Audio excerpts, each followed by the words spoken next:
Welcome to the RP classes. आज हम लोग पंचायती राज व्यवस्था का चौथा क्लास पढ़ने वाले हैं। इससे पहले हम लोगों ने 2 क्लासेस पढ़ ली हैं। उसमें हम लोगों ने पहली क्लास में पंचायती राज व्यवस्था का परिचय देख लिया था और दूसरे क्लास में हम लोग पंचायती राज व्यवस्था से संबंधित समितियों के बारे में देख लिया था। आज की क्लास में हम लोग 73वां संविधान संशोधन अधिनियम 1992 के बारे में पढ़ने वाले हैं।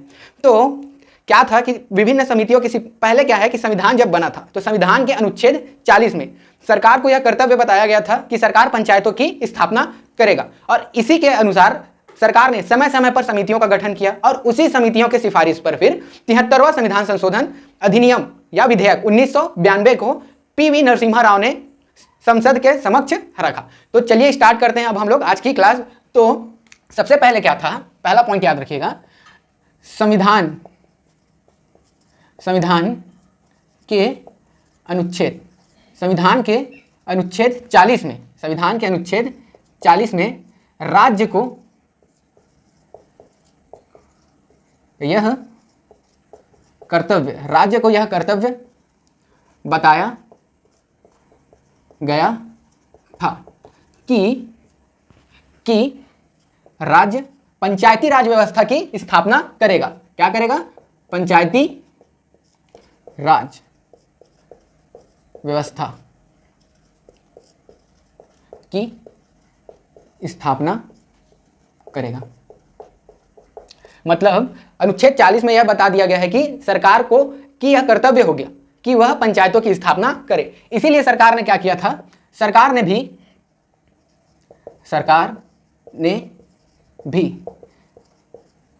समय समय पर समितियों का गठन किया और इन्हीं समितियों की सिफारिश पर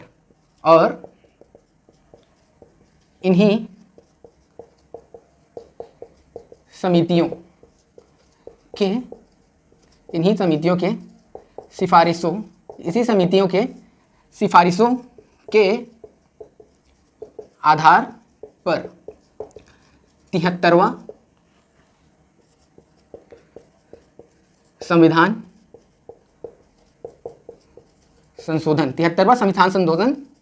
विधेयक 73वां संविधान संशोधन विधेयक 1992 कहाँ रखा गया? संसद के समक्ष रखा गया। और किसके द्वारा रखा गया था? तो तब प्रधानमंत्री कौन थे? प्रधानमंत्री थे पीवी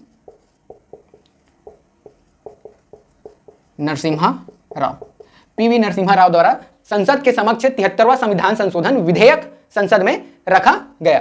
ठीक है, तो ये क्या था, थोड़ा बेसिक था। अब उसके बाद हम लोग देखते हैं कि 73वां संविधान संशोधन अधिनियम को जब संसद में रखा गया तो वह कैसे पारित हुआ। तो सबसे पहले जो 73वां संविधान संशोधन विधेयक था, 73वां संविधान संशोधन विधेयक को सबसे पहले कहां रखा गया? लोकसभा में रखा गया। तो क्रम भी याद रखिएगा कि कौन सा क्रम है। ये नहीं कि ऑप्शन में दे दिया है कि राज्यसभा में रखा गया था पहले और उसी को सही मार दिया। तो एकदम से क्रम भी आप याद रखिए। 73वां संविधान संशोधन विधेयक, 73वां संविधान संशोधन विधेयक, और ये कौन सा कहलाया? 1992। 73वां संविधान संशोधन विधेयक 1992, इसको सबसे पहले कहां रखा गया? लोकसभा में रखा गया। लोकसभा में रखा गया। फिर उसके बाद ये राज्यसभा में रखा गया। राज्यसभा से अनुमति मिलने के बाद ये राष्ट्रपति के अनुमोदन के लिए गया।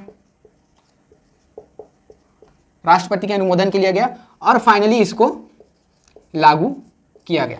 ठीक है, तो लोकसभा से कब पारित हुआ? सबसे पहले 73वां संविधान संशोधन विधेयक को लोकसभा में रखा गया और 22 दिसंबर 1992 को यह लोकसभा से पारित हो गया।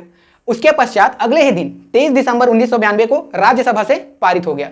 फिर उसके बाद 20 अप्रैल 1993 को राष्ट्रपति डॉक्टर शंकर दयाल शर्मा द्वारा अनुमोदन मिला और फाइनली 24 अप्रैल 1993 को 73वें संविधान संशोधन अधिनियम को लागू कर दिया गया। ठीक है, तो लोकसभा में कब पारित हुआ? लोकसभा में पारित हुआ आपका 22 दिसंबर 1992 को लोकसभा से क्या हो गया? ये पारित हो गया। ठीक, उसके बाद राज्यसभा में अगले ही दिन 23 दिसंबर 1992 को क्या हुआ, पारित हो गया। उसके बाद फाइनली 20 अप्रैल 1993 को 20 अप्रैल 1993 को राष्ट्रपति का अनुमोदन मिल गया। राष्ट्रपति कौन थे, मैंने बताया राष्ट्रपति थे डॉक्टर शंकर दयाल शर्मा। डॉक्टर शंकर दयाल शर्मा कौन थे, राष्ट्रपति थे। तो राष्ट्रपति के हस्ताक्षर के बाद यह जो विधेयक था 73वां संविधान संशोधन विधेयक, वो क्या हो गया आपका 73rd कॉन्स्टिट्यूशनल अमेंडमेंट एक्ट 1993। ये क्या कहलाया आपका 73वां संविधान संशोधन अधिनियम 1993 कहलाया गया। और इसको, इस संशोधन अधिनियम को 24 अप्रैल 1993 को क्या कर दिया गया, लागू कर दिया गया। 24 अप्रैल 1993 को इसको लागू किया गया था। यही कारण है कि प्रत्येक वर्ष 24 अप्रैल को क्या मनाया जाता है, राष्ट्रीय पंचायती राज दिवस। तो ये भी क्वेश्चन बन सकता है कि प्रत्येक वर्ष राष्ट्रीय पंचायती राज दिवस कब मनाया जाता है, तो 24 अप्रैल को। जब 24 अप्रैल के उपलक्ष्य पर पंचायती राज के लिए जो सम्मेलन का बुलाया जाता है, तो जो वर्ष 2024 में है, इसका सम्मेलन जम्मू कश्मीर के सांबा जिले में हुआ था, ये भी याद रखिएगा। और उसी सम्मेलन में विभिन्न क्रियाकलापों के लिए आपको क्या है, पंचायतों को सम्मानित भी किया जाता है। ठीक, तो ये डेट याद रखिएगा 24 अप्रैल राष्ट्रीय पंचायती राज दिवस। तो अब देखते हैं हम लोग, ये तो हो गया आपका विधेयक। लोकसभा से 22 दिसंबर को, राज्यसभा से 23 दिसंबर 1992, राष्ट्रपति का सिग्नेचर हुआ, मतलब अनुमोदन मिला 20 अप्रैल 1993 को, और फाइनली 24 अप्रैल 1993 को पंचायती राज अधिनियम को क्या कर दिया गया, लागू कर दिया गया। तो चलिए अब देखते हैं हम लोग 73वां संविधान संशोधन अधिनियम 1993 को। ठीक है, सॉरी ये 92 है, एक्चुअल में इसको 1992 बोला जाता है। ठीक, 73वां संविधान संशोधन अधिनियम 1992। ठीक है, तो चलिए अब हम लोग इसको देखते हैं कि इसमें क्या क्या प्रावधान किए गए थे, मतलब क्या परिवर्तन आया। ठीक है, तो अब देखते हैं हम लोग 73वां संविधान संशोधन अधिनियम 1992। 73वां संविधान संशोधन अधिनियम कब लागू हुआ है, तो 24 अप्रैल 1993 को। तो इसमें क्या था कि जैसे 73वां संविधान संशोधन अधिनियम 1993 लागू हुआ, इसके लिए अब संविधान में संशोधन हुआ है, तो इसमें क्या किया गया है कि एक नया भाग जोड़ा गया है। कौन सा, एक नया भाग जोड़ा गया है, भाग 9। इस पे एक नया भाग जोड़ा गया है, भाग 9, याद रखिएगा, इंपॉर्टेंट है। कौन सा, पंचायती राज से संबंधित भाग कौन सा है, 9। ठीक, इस भाग 9 में एक अनुच्छेद जोड़ा गया। कौन सा अनुच्छेद है, अनुच्छेद 243। अनुच्छेद 243, इसके अंतर्गत अनुच्छेद 243 में ही 15 उपखंड है।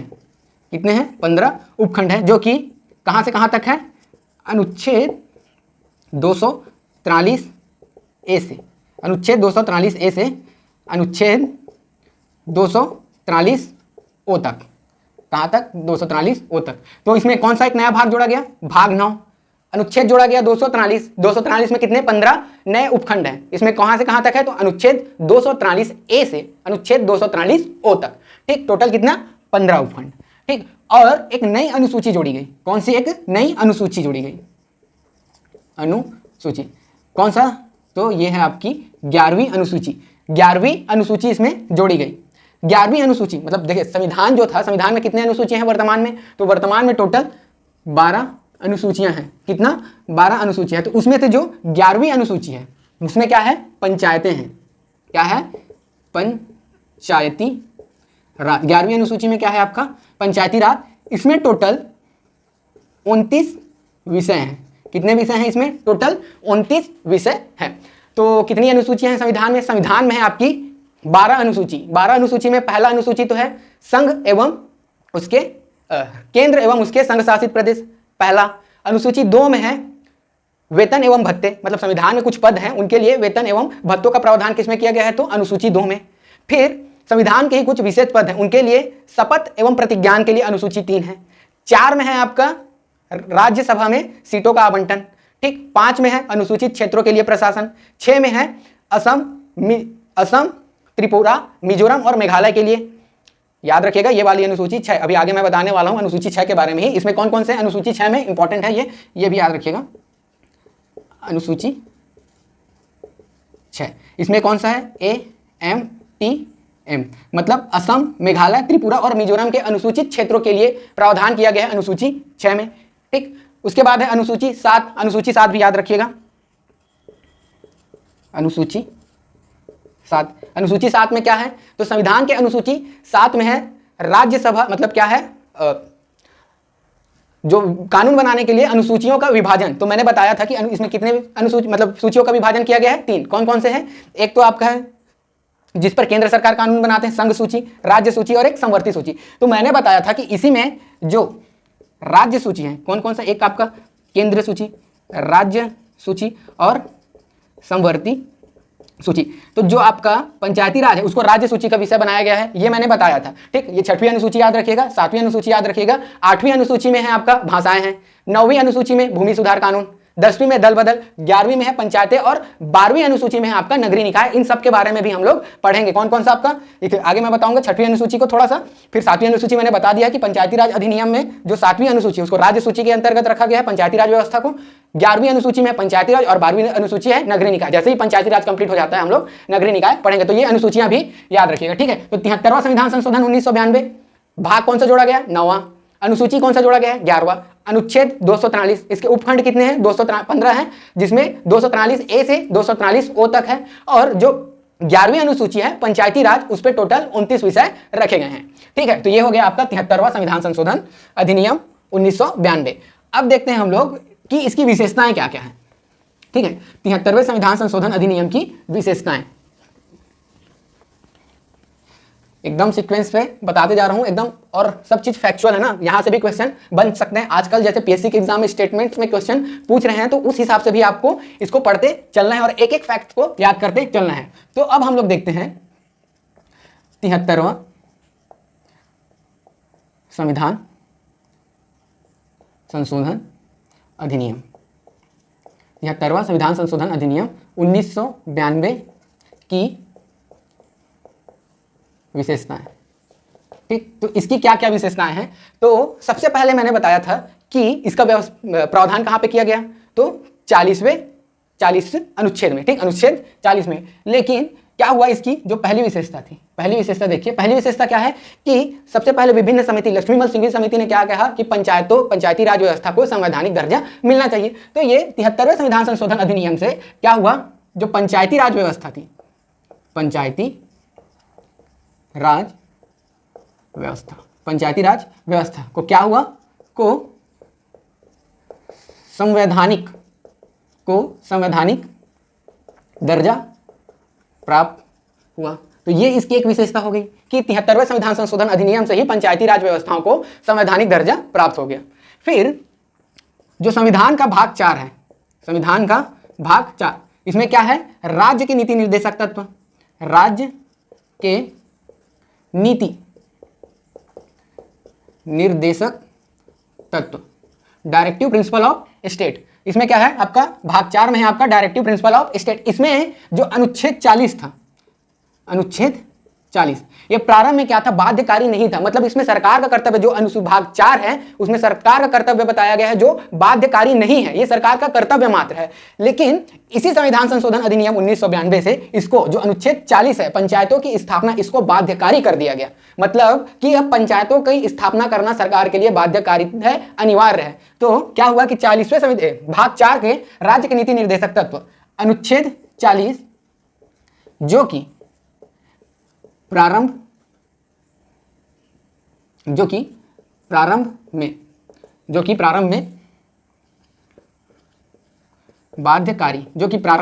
बाध्यकारी, नहीं था, प्रारंभ में बाध्यकारी नहीं था। यह 73वें कॉन्स्टिट्यूशनल अमेंडमेंट एक्ट 1992 के बाद क्या हो गया, बाध्यकारी हो गया, कंपलसरी हो गया, बाध्यकारी हो गया। मतलब अब क्या है कि सरकार को पंचायतों की स्थापना करना अनिवार्य है। इसमें भी अगर हम लोग देखें तो कहीं पर 73वां संविधान संशोधन अधिनियम लागू नहीं है। आपको पता ही है संविधान में इतने सारे अपवाद हैं कि गिन नहीं सकते, ठीक है। तो इसमें कौन सा आपका अपवाद है, अब अनिवार्य है लेकिन कुछ को अपवाद ऑप्शन एक्सेप्शन है कुछ आपका, ये देखते हैं। तो कहाँ पे 73वां संविधान संशोधन अधिनियम लागू नहीं है, तो कहाँ कहाँ पे ये लागू नहीं है। तो एक याद रखिएगा, आपको मैंने अभी बताया था कि छठवीं अनुसूची संविधान की अनुसूची 6 के राज्य यहाँ पे लागू नहीं है। तो कौन कौन से राज्य है मैंने बताया था, कौन कौन सा है, A, M, T, M, ये शॉर्ट ट्रिक है याद रखिएगा। A for Assam, M for Meghalaya, T for Tripura और M फॉर मिजोरम। तो ये अनुसूची 6 के राज्य हैं। अनुसूची 6 के राज्य कौन कौन से हैं, असम, मेघालय, त्रिपुरा और मिजोरम। यहाँ पे क्या है आपका 73वां संविधान संशोधन अधिनियम लागू नहीं है। और एक याद रखिएगा, एक केंद्र शासित प्रदेश है, यूनियन टेरिटरी है, कौन सा आपका एक यूनियन टेरिटरी है, दिल्ली। यहाँ पर भी 73वां संविधान संशोधन अधिनियम 1992 लागू नहीं है, ठीक। तो ये याद रखिएगा, पहली विशेषता हमने देख लिया कि संवैधानिक दर्जा मिल गया 73, मतलब पंचायतों को क्या हुआ आपका संवैधानिक दर्जा मिल गया। दूसरा देख लिया हम लोग कि जो 40वां अनुच्छेद था पंचायतों की स्थापना करना, वो राज्य का कर्तव्य था पर वो बाध्यकारी नहीं था, लेकिन 73वें संविधान संशोधन अधिनियम से इसको बाध्यकारी कर दिया गया।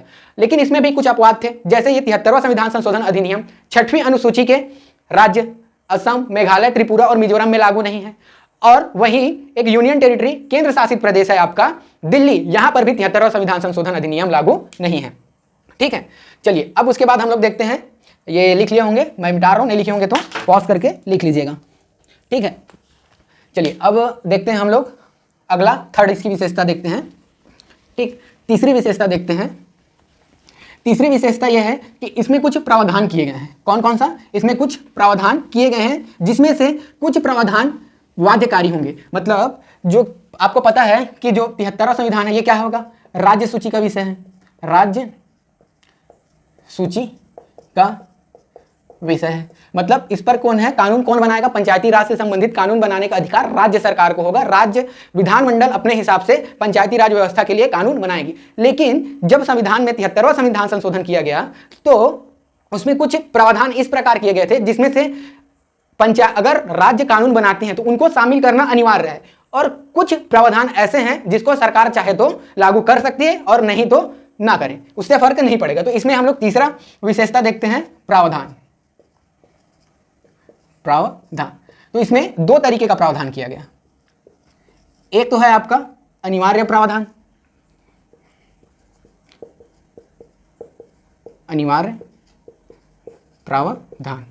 कंपल्सरी प्रोविजंस, और एक है आपका ऑप्शनल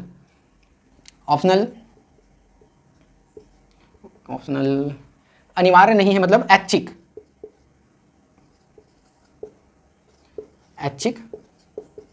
प्रावधान, ऑप्शनल प्रोविजनल, ठीक है। अनिवार्य प्रावधान का मतलब क्या है कि सरकार अगर कानून बनाती है तो इन विषयों को शामिल करना अनिवार्य है, ठीक। राज्य सरकार को अपने कानूनों में शामिल करना क्या होगा, अनिवार्य होगा, कंपलसरी होगा, अनिवार्य होगा। और यहाँ पे अनिवार्य नहीं है, ठीक। यहाँ पे क्या आपका अनिवार्य नहीं है, चाहे तो कर सकती है, ठीक, चाहे तो वो कर सकती है। तो कौन कौन से विषय हैं, ठीक। पहला है कि पंचायतों का गठन करना, पंचायतों का गठन करना। पहला क्या है आपका, पंचायतों का गठन करना। अपवाद वाले को छोड़ दीजिए, बाकी यहाँ जितने भी राज्य हैं वहां पे पंचायतों का गठन करना क्या है आपका, अनिवार्य है। तो पहला प्रावधान ये है जो कंपलसरी है कि सभी राज्य अपने राज्यों में पंचायतों का गठन करेगा, इसके लिए वे अधिनियम या नियम अपना बनाएंगे, ठीक।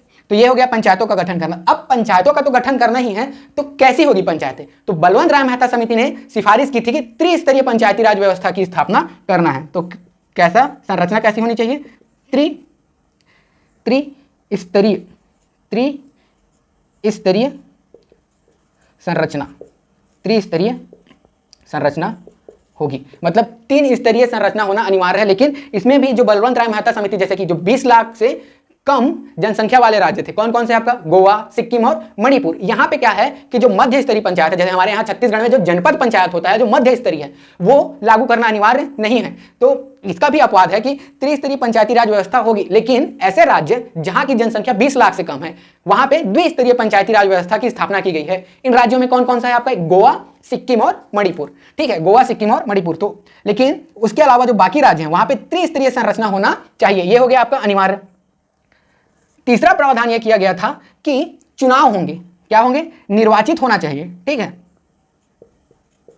निर्वाचित होगा, मतलब पंचायतों में निर्वाचन होगा। ठीक, और पंचायतों का फिर उसके बाद कार्यकाल बताया गया कि इसका कार्यकाल मतलब फिक्स कर दिया गया ना, ये नहीं कि किसी राज्य में उसका कार्यकाल 6 वर्ष के लिए कर दो, ऐसा नहीं है। ठीक, इसका कार्यकाल क्या होगा? 5 वर्ष होगा। ठीक है, उसके बाद एक है आपका आरक्षण।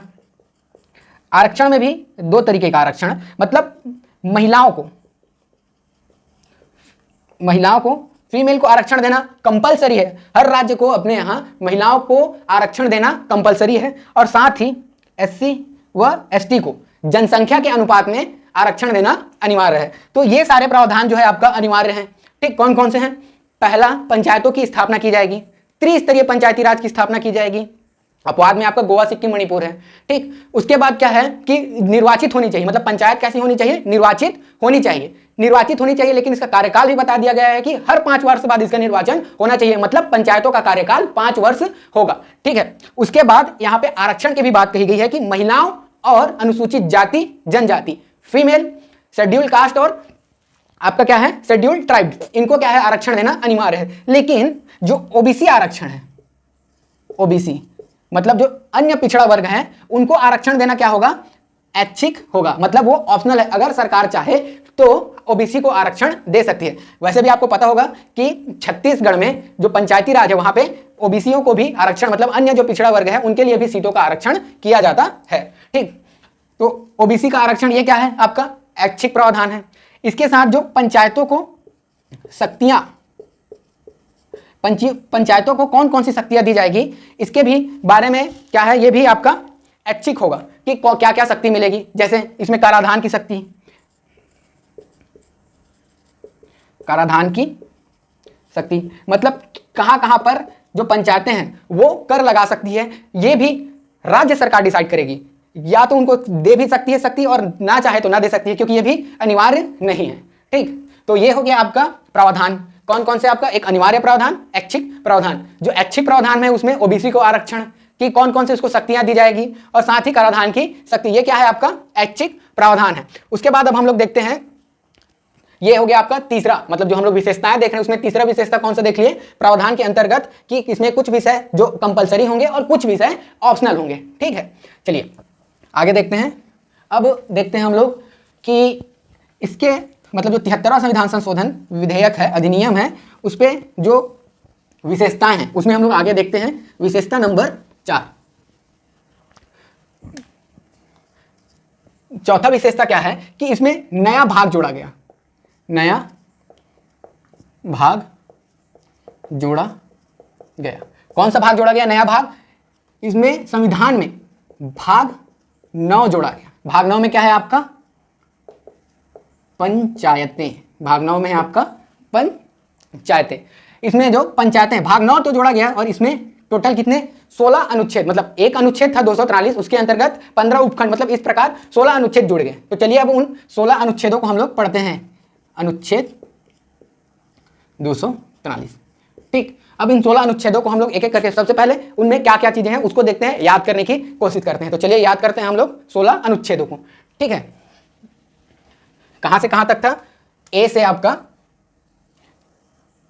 ठीक देखो टोटल कितने हैं आपका? 16। 1 2 3 4 5 6 7 8 9 10 11 12 13 14, 15 और ये 16, टोटल जो है आपका 16 अनुच्छेद जोड़े गए। सबसे पहला जो अनुच्छेद था अनुच्छेद 243, फिर उसके बाद अब मैं लिख रहा हूँ, आप अनुच्छेद सामने लगाते जाइएगा। अनुच्छेद 243 ए, अनुच्छेद 243 बी, अनुच्छेद 243 सी, अनुच्छेद 243 डी, 243 ई, 243 एफ, 243 जी, 243 एच, 243 आई, 243 जे, 243 के,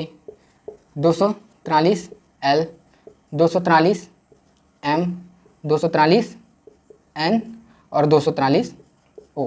इस प्रकार के हैं टोटल 16 नए अनुच्छेद जोड़े गए हैं। इसको याद करना है। डायरेक्ट यहाँ से क्वेश्चन पूछता है, कभी मैच द कॉलम में पूछ देगा, कभी स्टेटमेंट पे पूछ देगा, तो कभी डायरेक्ट वन लाइनर आपका क्वेश्चन बना के पूछ देगा। तो 16 के 16 अनुच्छेद आपको याद होने चाहिए। तो सबसे पहले देखते हैं, जब भी कोई अनुच्छेद या अधिनियम है तो उसमें सबसे पहले में परिभाषा दिया होता है। तो अनुच्छेद 243 में परिभाषा है। क्या है आपका? अनुच्छेद 243 में है आपका परिभाषा।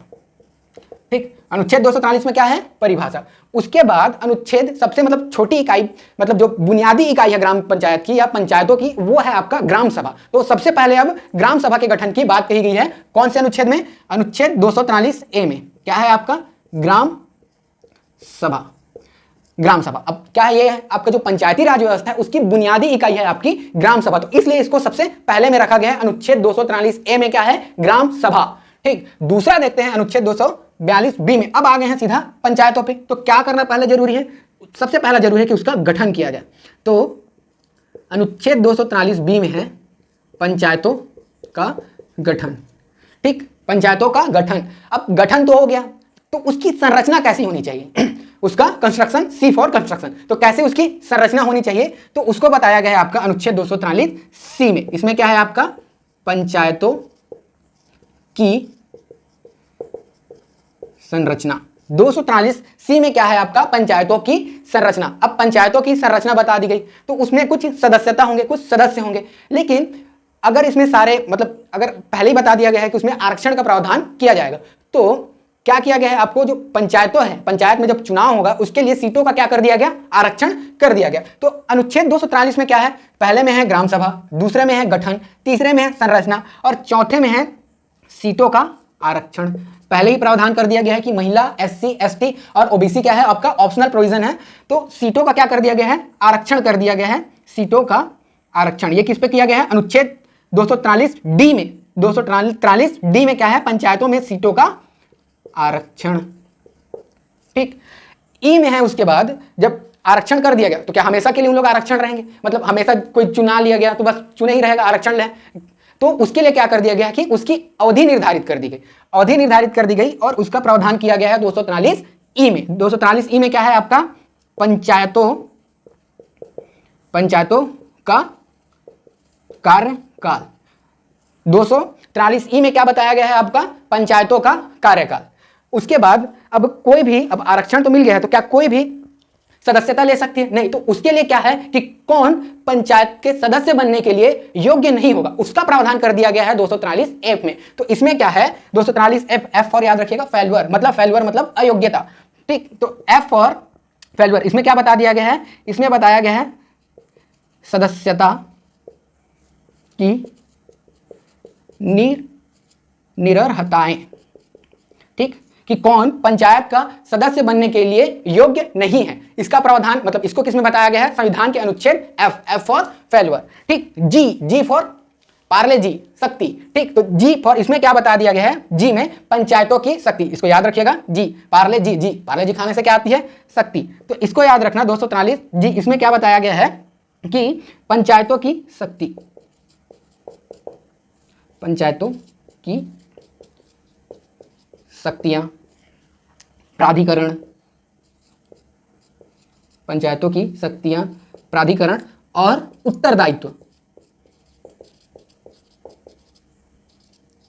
ये किसमें बताया गया है आपका? ये है 243 जी में। 243 जी में क्या है? पंचायतों की शक्ति, प्राधिकरण और उत्तरदायित्व, पावर, अथॉरिटी एंड रिस्पॉन्सिबिलिटी। ये किसमें है आपका? यह है आपका अनुच्छेद 243 जी में। उसके बाद देखते हैं हम लोग 243 एच, एच फॉर हैंड। ठीक, हैंड को हिंदी में आप बोलते हैं कर, तो ट्रिक है ऐसी बता रहा हूं। एच से क्या हो गया आपका कर।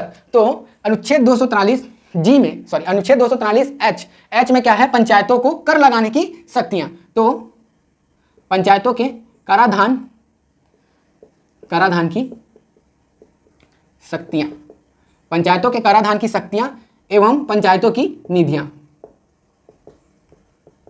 पंचायतों की निधियां, power to levy tax and funds. ठीक, पंचायतों की क्या है, कराधान की शक्ति और पंचायत की निधियां। ये किसमें बताया गया है आपका 243 एच में। 243 जे में क्या है, अब देखो कराधान तो हो गया, उनको पैसे भी मिल गए, सॉरी ये आई है आपका, आई में जो है आपका प्रावधान किया गया है कि पंचायतों को कराधान की शक्ति, लेकिन जो टैक्स से पैसे हैं वो इनफ नहीं होगा, इसलिए सरकार ने क्या किया है, मतलब पहले ही संविधान में यह प्रावधान कर दिया गया है राज्य वित्त आयोग की गठन का। तो 243 आई में क्या है, 243 आई में है राज्य वित्त आयोग, राज्य वित्त आयोग का गठन। ये किसमें बताया गया है, 243 आई फॉर पैसा, आई वित्त, आई ट्रिक से याद रखिएगा, 243 आई में क्या है आपका वित्त आयोग, राज्य वित्त आयोग, इसका प्रावधान किसमें है, 243 आई में। ठीक है, ये हो गया आपका। जे में अब तो पैसा आ गई, तो पैसे को कहां खर्च किए, ठीक, 243 आई में क्या है आपका स्टेट फाइनेंस कमीशन। ठीक, उसका क्या करना है आपका, गठन करना है, ये आई में है। अब उसके बाद जे फॉर क्या है, पैसे तो आ गई, खर्च कहां किए, जांच भी तो करना जरूरी है ना, तो जे फॉर जांच। जांच को क्या बोलते हैं, एकदम अच्छे से पंचायती राज की भाषा, संविधान की भाषा में बोलते हैं उसको संपरीक्षा, ऑडिट करना। ठीक, तो 243 जे में क्या है आपका पंचायतों की लेखाओं की जांच करना, की लेखाओं मतलब अकाउंट्स की जांच करना, और इसको क्या लिखा गया है, संपरीक्षा, ऑडिट करना। ठीक, टू ऑडिट पंचायत अकाउंट्स, मतलब पंचायतों के अकाउंट्स को ऑडिट करने का प्रावधान किस पे कर दिया गया है, अनुच्छेद 243 जे से याद रखना जांच, और जांच करने के लिए टर्म्स कौन से यूज किया जाता है, संपरीक्षा, ऑडिट यूज किया जाता है। तो किसकी जांच करेंगे, लेखाओं की, पंचायत के अकाउंट्स की। ठीक, तो ये हो गया आपका 243 जे, याद हो गया ना। फिर उसके बाद देखते हैं अनुच्छेद 243 के। अब क्या है कि अब निर्वाचन तो होना है, तो उसके लिए निर्वाचन कौन कराएगा, ठीक, पंचायतों में निर्वाचन कौन कराएगा, इसके लिए प्रावधान किया गया है आपका 243 के में। तो यहां पे क्या होगा, पंचायतों का निर्वाचन, पंचायतों का निर्वाचन एवं उसको पंचायतों का तो निर्वाचन होगा, और कराने वाली संस्था कौन होगी, राज्य निर्वाचन आयोग, स्टेट इलेक्शन कमीशन। ठीक, स्टेट इलेक्शन कमीशन, ये किसमें है आपका 243 के में।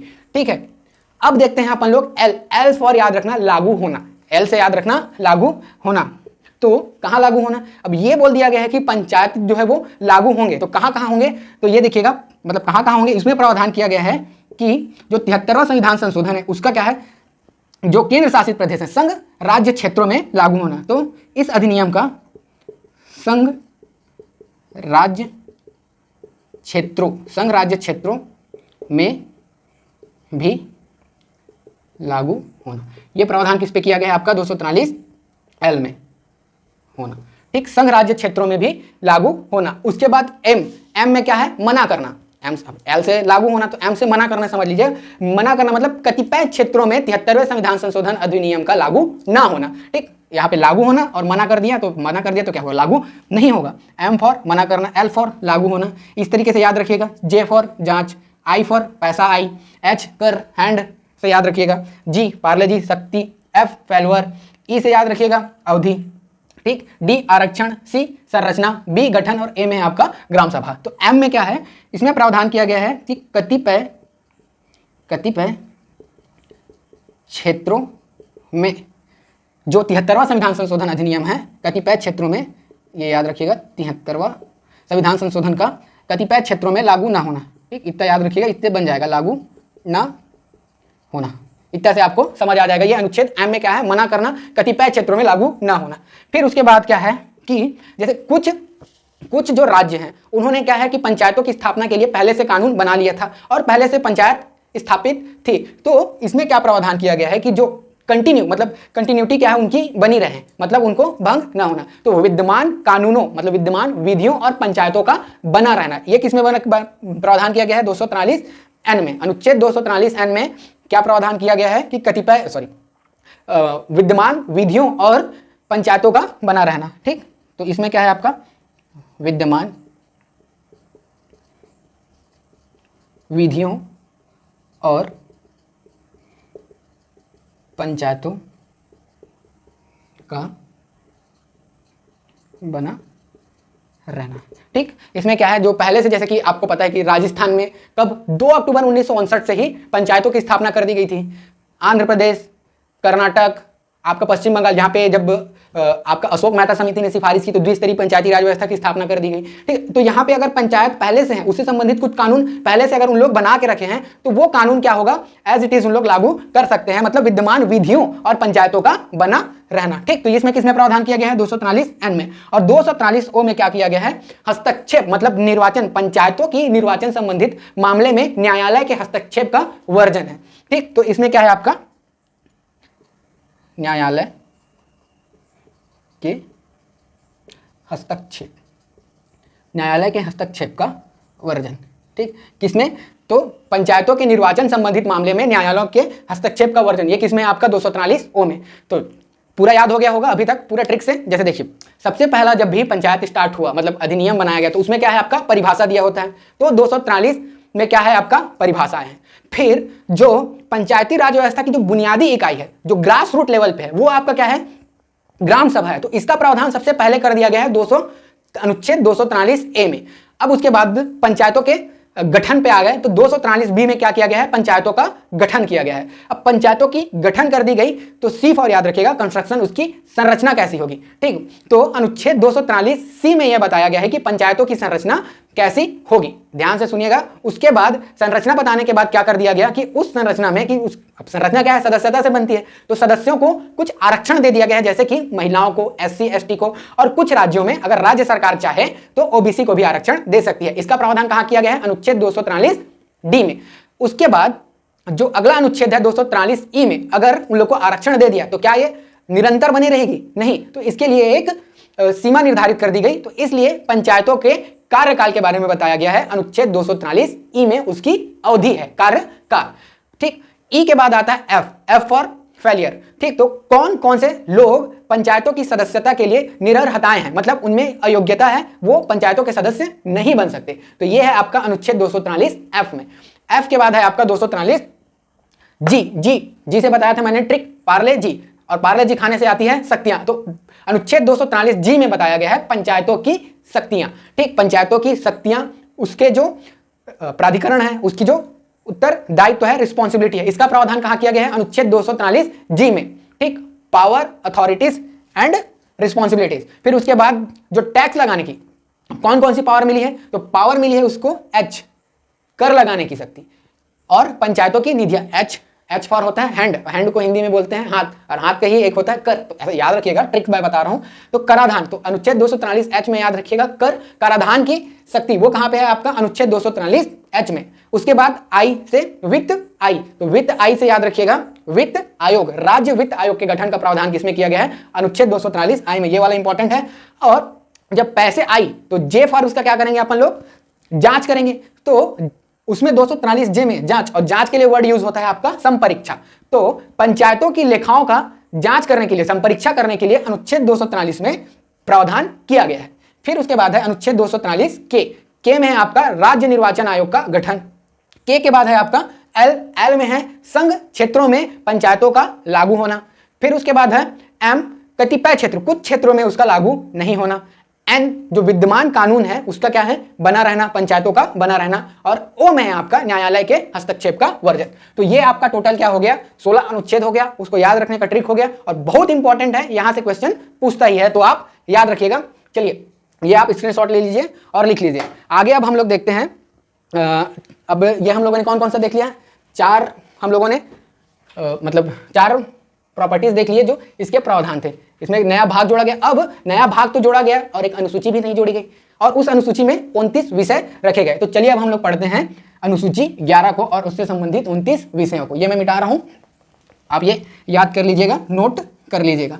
अगर आप पहली बार पढ़ रहे हैं तो जिस तरीके से मैंने बताया है एज इट इज वैसे याद रखिएगा ना, तो आपको एग्जाम हॉल में कभी भूलेंगे नहीं। चलिए आगे देखते हैं हम लोग। पांचवा इसकी विशेषता है, पांचवा विशेषता क्या है कि इसमें 11वीं अनुसूची जोड़ी गई। पांचवी विशेषता है एक नया अनुच्छेद जोड़ा, एक नई अनुसूची, एक नई अनुसूची जोड़ी, एक नई अनुसूची जोड़ी गई। ठीक, कौन सी थी वो अनुसूची? अनुसूची 11। अनुसूची 11 में क्या है आपका? पंचायती राज। अनुसूची 11 में बता दिया हूं, अनुसूची 11 में क्या है? पंचायती राज। पंचायती राज, इसमें टोटल कितने विषय हैं आपका? 29 विषय पहले से ही इसमें निर्धारित है। ठीक, 29 विषय, 29 विषय इसमें क्या है आपका? पहले से निर्धारित है। एक मिनट,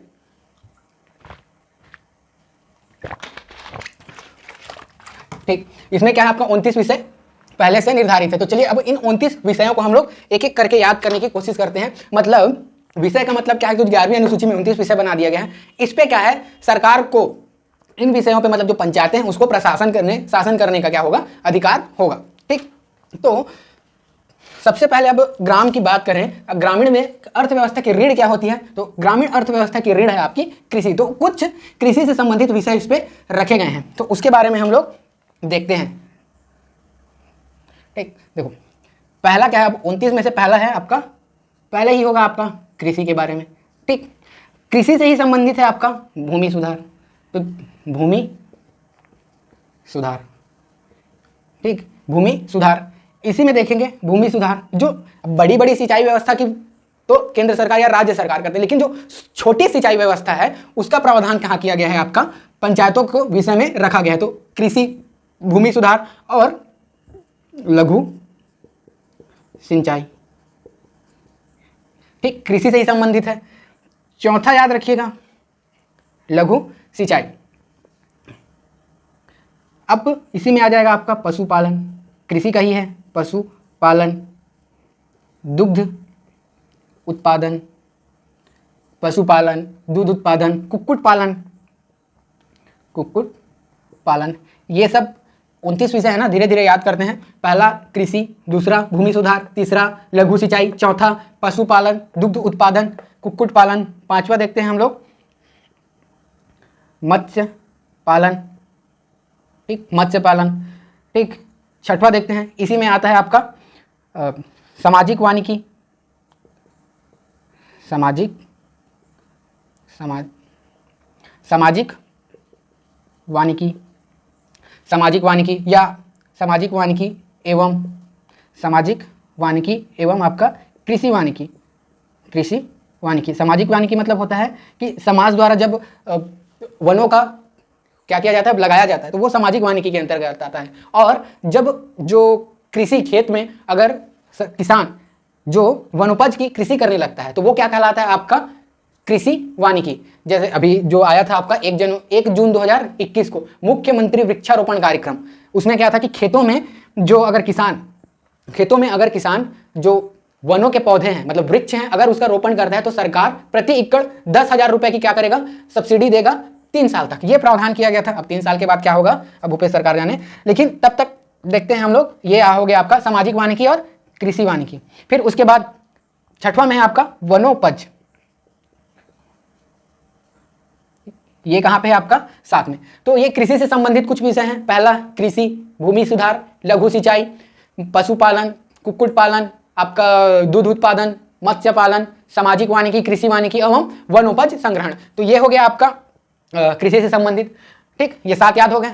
चलिए 7 के बाद देखते हैं 8वां देखते हैं हम लोग। अब वनोपज का तो संग्रहण कर लिया गया, तो उसके बाद कुछ उद्योग लगाए गए। तो खाद्य प्रसंस्करण उद्योग, खाद्य प्रसंस्करण उद्योग एवं लघु उद्योग। ठीक, 9वां देखते हैं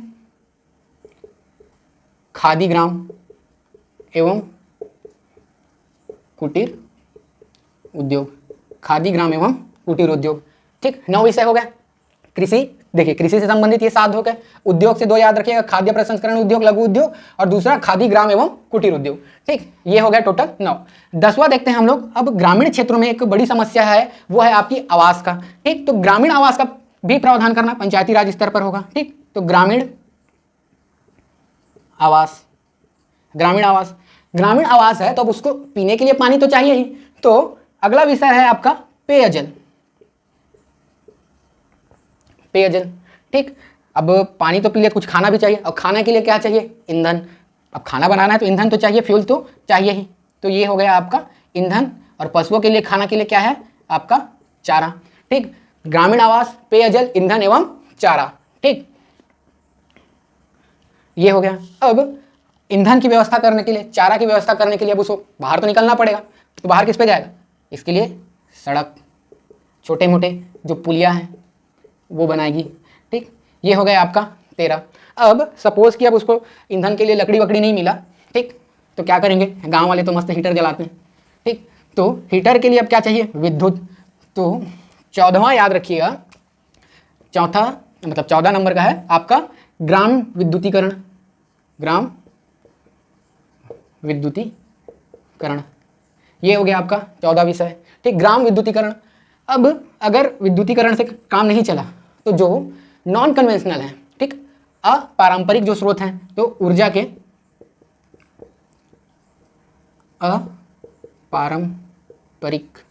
अपारंपरिक स्रोत, जो ऊर्जा के अपारंपरिक स्रोत हैं, जैसे कि पारंपरिक स्रोत में वही लकड़ी, कोयला ये सब जलाते हैं, लेकिन जो अपारंपरिक है उसमें आजकल जैसे उज्ज्वला योजना के अंतर्गत गैस, तो इसका भी प्रावधान करने का मतलब इसकी व्यवस्था करने भी पंचायती राज का एक विषय है। ठीक है, तो ये हो गया आपका इंफ्रास्ट्रक्चर से संबंधित।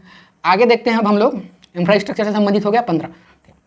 अब 16 देखते हैं कि अब क्या है? गरीबी उन्मूलन। गांव की एक सबसे बड़ी समस्या है आपका गरीबी, पुअर्टी। तो इसको कैसे दूर किया जाए, ये भी एक ग्राम पंचायती राज व्यवस्था का एक विषय बनाया गया। तो अगला देखते हैं अपन गरीबी उन्मूलन, गरीबी उन्मूलन, ये आपका गरीबी उन्मूलन। ठीक, गरीबी उन्मूलन के लिए सबसे बड़ा आधार, आप सबसे अच्छा आधार किसको मानते हैं? शिक्षा। ठीक, तो शिक्षा का प्रावधान किया गया। और कौन सी शिक्षा? प्राथमिक, प्राइमरी एजुकेशन, प्राथमिक एवं माध्यमिक, प्राथमिक एवं माध्यमिक विद्यालयों में शिक्षा का प्रावधान, विद्यालयों में शिक्षा, इसको भी क्या किया गया? पंचायती राज व्यवस्था का विषय बनाया गया। ये हो गए आपके 17 विषय। 18वां है आपका, अब रोजगार तो चाहिए, और रोजगार के लिए शिक्षा नहीं प्रशिक्षण की जरूरत होती है। तो जो टेक्निकल ट्रेनिंग है, मतलब तकनीकी प्रशिक्षण,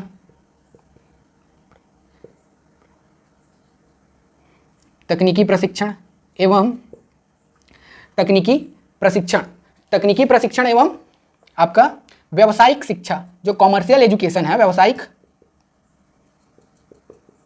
व्यावसायिक शिक्षा, इसको भी क्या किया गया है? आपका पंचायती राज व्यवस्था का एक विषय, जो अनुसूची 11 में है उसमें शामिल किया गया है।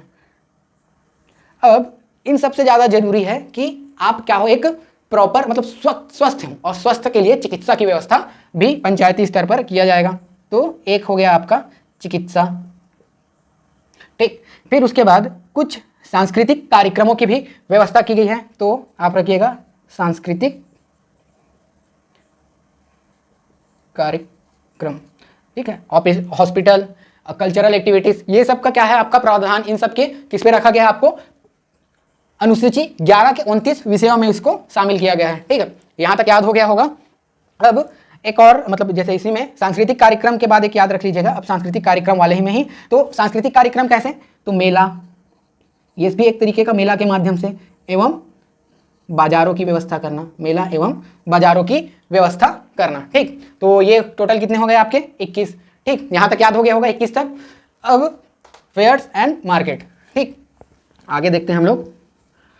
अब उसके बाद थोड़ा स्वास्थ्य की बात आ गई है, तो अब ग्रामीण स्तर पर महिलाओं एवं बच्चों के स्वास्थ्य के लिए, तो महिला एवं बाल विकास 22वां याद रखिएगा, 22वां विषय है आपका। मतलब क्रम जरूरी नहीं है, आप याद रखिएगा कि ये विषय अनुसूची 11 के अंतर्गत 29 विषयों में शामिल किया गया है। तो कौन सा है? महिला एवं बाल विकास कार्यक्रम या महिला एवं बाल विकास करना। ठीक, ये याद रखिएगा, महिला एवं बाल विकास। उसके बाद महिला एवं बाल विकास के बाद देख, महिला एवं बाल का विकास होगा तो परिवार का क्या होगा? कल्याण होगा। ठीक, तो याद रखिएगा 23वां परिवार कल्याण। और इसके साथ ही अगर हम लोग दिव्यांग व्यक्तियों को भी शामिल कर लेते हैं, दिव्यांग व्यक्तियों को भी शामिल कर लेते हैं तो क्या हो जाएगा? दिव्यांग व्यक्तियों को सम्मिलित करते हुए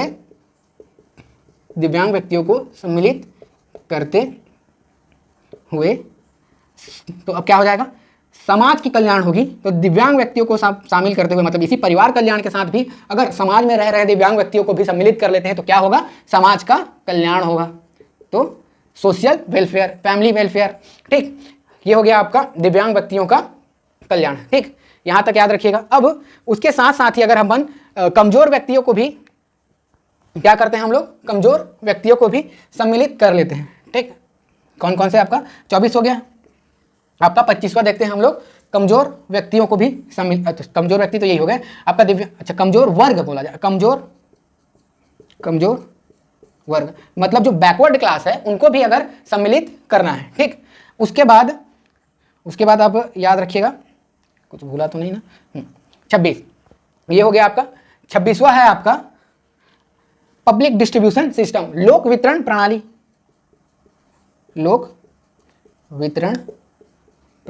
पब्लिक डिस्ट्रीब्यूशन सिस्टम। ठीक, फिर उसके बाद है जो मतलब जो सामुदायिक आस्तियां होती है, जो कम्युनिटी एसेट्स होते हैं, कम्युनिटी एसेट्स, उसको क्या करना? मेंटेन करना। ठीक, तो एक और विषय है आपका सामुदायिक आस्तियों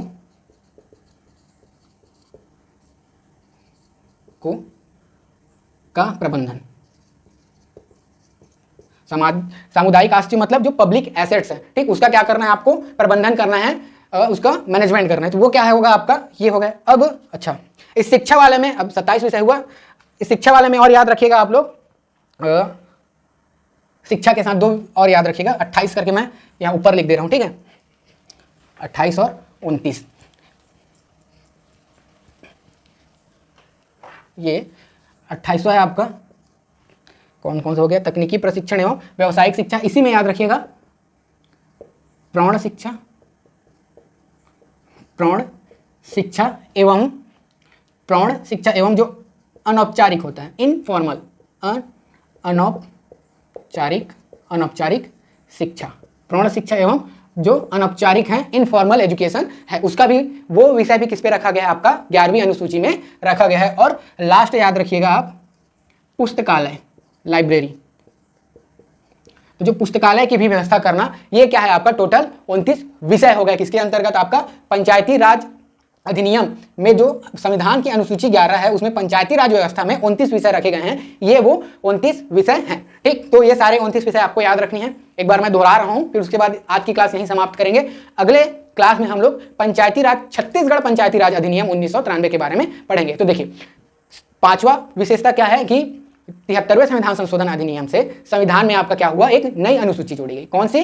11वीं अनुसूची। मोस्ट इंपॉर्टेंट है, ये याद रखिएगा, 11वीं अनुसूची।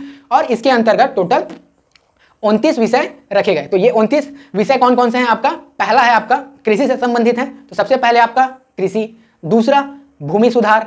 तीसरा लघु सिंचाई। चौथा पशुपालन, दूध उत्पादन और कुक्कुट पालन। पांचवा है आपका मत्स्य पालन। छठवां सामाजिक वानिकी, कृषि वानिकी। सातवां है आपका वन उपज। ठीक, वन उपज संग्रहण। तो ये कितना हो गया आपका? 7 कृषि से संबंधित। उसके बाद उद्योगों के संबंधित था, तो आपका खाद्य प्रसंस्करण उद्योग और एक था आपका अगला है आपका कुटीर उद्योग। खाद्य प्रसंस्करण उद्योग, लघु उद्योग, फिर खादी ग्राम एवं कुटीर उद्योग, ये 2 उद्योग थे। ठीक, कितने हो गए टोटल? 9 के बाद आपका 10वां याद रखिएगा चिकित्सा, मतलब स्वास्थ्य से संबंधित था, तो उसमें चिकित्सा याद रखिएगा। ठीक, उसके बाद हम लोगों ने बताया कि आवास, ग्रामीण आवास, पेयजल, ईंधन एवं चारा, ग्राम विद्युतीकरण। ठीक, ग्राम विद्युतीकरण के बाद हम लोगों ने देखा ग्राम विद्युतीकरण हो गया, फिर उसके बाद सड़क, पुलिया, ठीक, ऊर्जा के गैर परंपरागत जो स्रोत हैं, ठीक, नॉन कन्वेंशनल एनर्जी रिसोर्सेज जो हैं, ठीक है। फिर शिक्षा में देखा हम लोगों ने गरीबी उन्मूलन, फिर शिक्षा का प्रावधान माध्यमिक एवं प्राथमिक शिक्षा, फिर उसके बाद प्राथमिक शिक्षा देख लिए, ठीक है। प्राथमिक शिक्षा के बाद आप उसको प्रशिक्षण दिया, तकनीकी प्रशिक्षण, तकनीकी प्रशिक्षण के बाद आपका उसी में आपका व्यावसायिक शिक्षा, ठीक है। फिर उसके बाद पुस्तकालयों की व्यवस्था की गई, सांस्कृतिक कार्यक्रम किए गए, ठीक, कल्चरल एक्टिविटीज, उसमें मेला एवं बाजार। तो इस तरीके से टोटल क्या है आपके 29 विषय रखे गए, जिसमें महिला एवं बाल विकास, परिवार कल्याण, दिव्यांगजनों को सम्मिलित करते हुए सामुदायिक कल्याण, ठीक है। फिर उसी में आपका कमजोर वर्गों को आप क्या करेंगे, कमजोर वर्गों का हेल्प करेंगे। फिर उसके बाद लोक वितरण प्रणाली और 29वां आपका क्या है, सामुदायिक आस्तियों का प्रबंधन। तो इस तरीके से टोटल 29 विषय रखे गए हैं। तो आज के लिए अब इतना ही। अगले वीडियो में हम लोग पंचायती राज मतलब छत्तीसगढ़ पंचायती राज अधिनियम 1993 के बारे में पढ़ेंगे। वो होगा हमारा चौथा लेक्चर। तब तक के लिए जय हिंद।